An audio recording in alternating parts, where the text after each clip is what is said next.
So some of you might know I worked with teenagers for a large part of my adult career.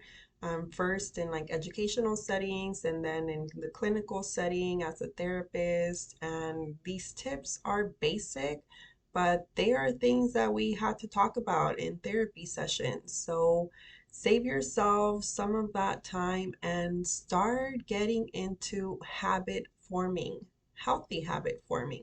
Usually we hear about like negative habit forming, like the use of alcohol and drugs and other things.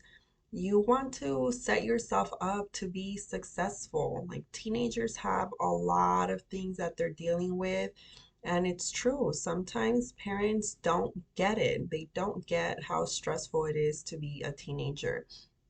That's the main reason why I decided to create these videos, because it's not enough to share it with my clients in a therapy session. These things are things that people should know. And if they do know them and they're not putting them into practice, that's a whole other story.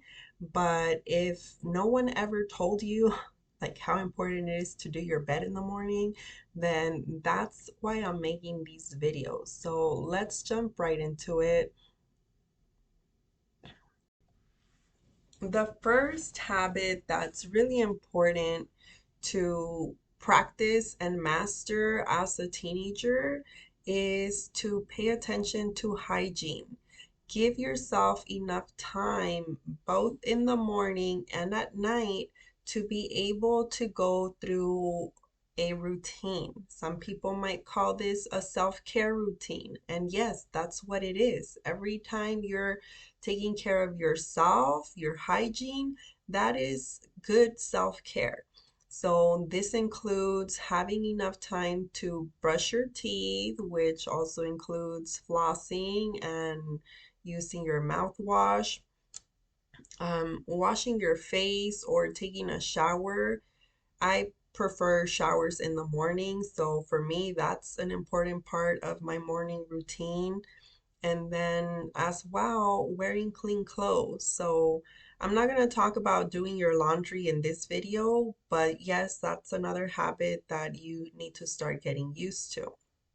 The second one is to do your bed every morning. Why would it be important to do my bed? So I was one of those people that like to do their bed. I can't tell you that I always did it in the morning before I left to school, but I think for the most part I did. Now, I know other people that never do their bed. They just sacuden la sábana, la cobija when they're ready to go to sleep at night and then they jump in.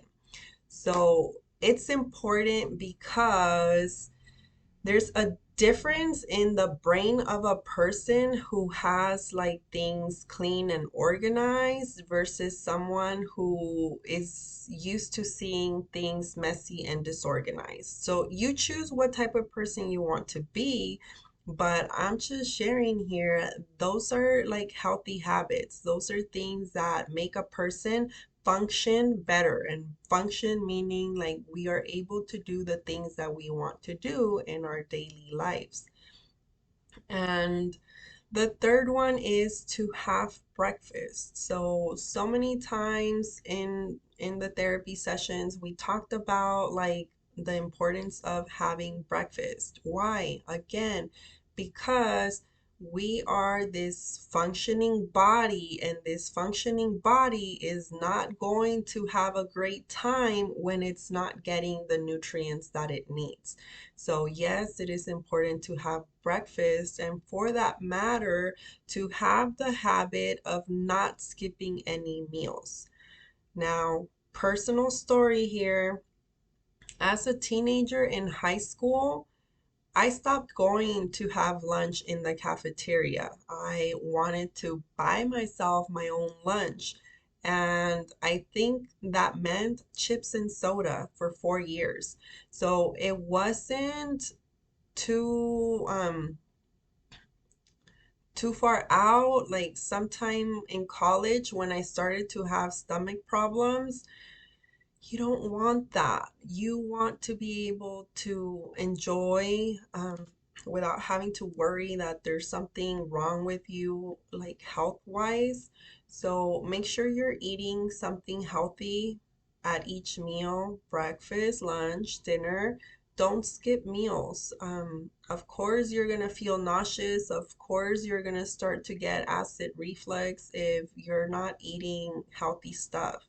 So, I mean, yes, parents would say, Maribel, don't eat the hot Cheetos, but that didn't make me stop until I started having the consequences. So save yourself that trouble and just pay attention. Doesn't mean you're never gonna have hot Cheetos. It just means that you gotta pace them out. And of course, like Takis didn't exist when I was in high school.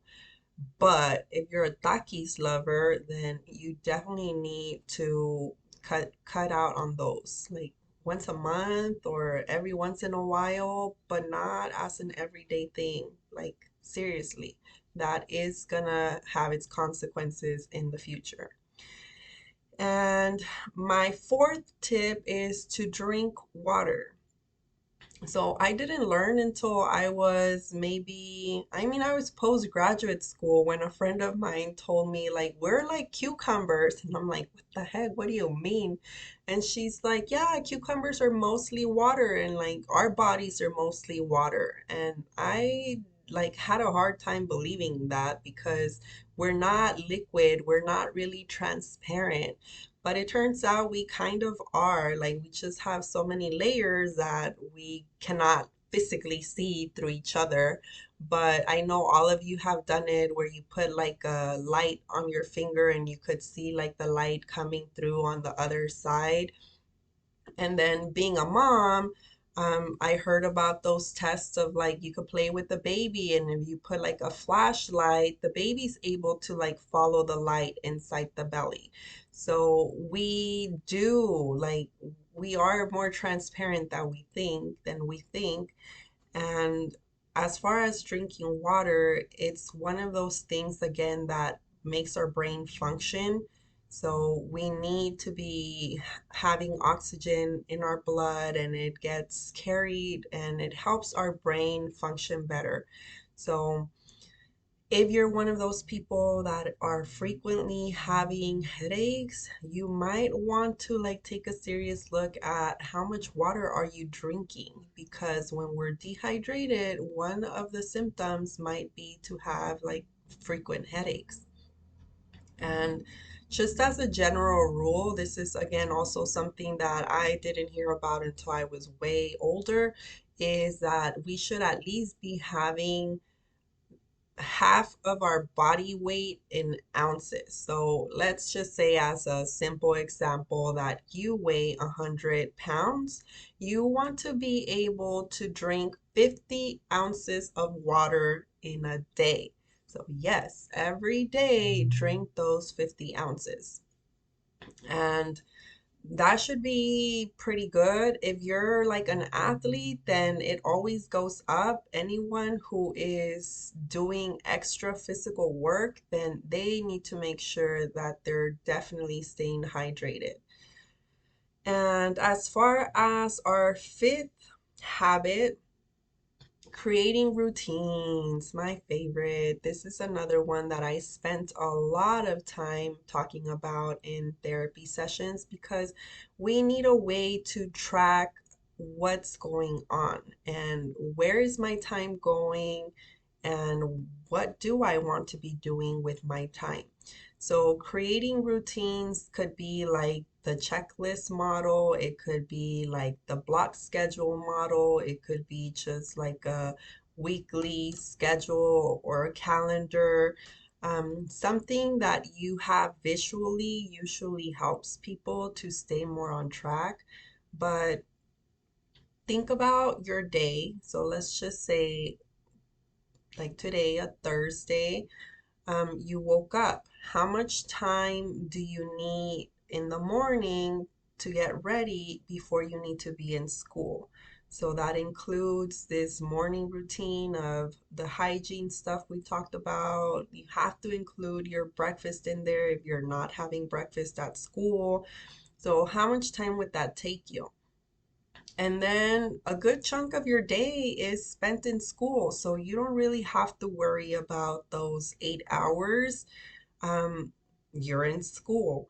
But once you get home after school, what things need to happen and how long is it going to take you to accomplish those things? So you want to have free time to talk to your friends? How much time?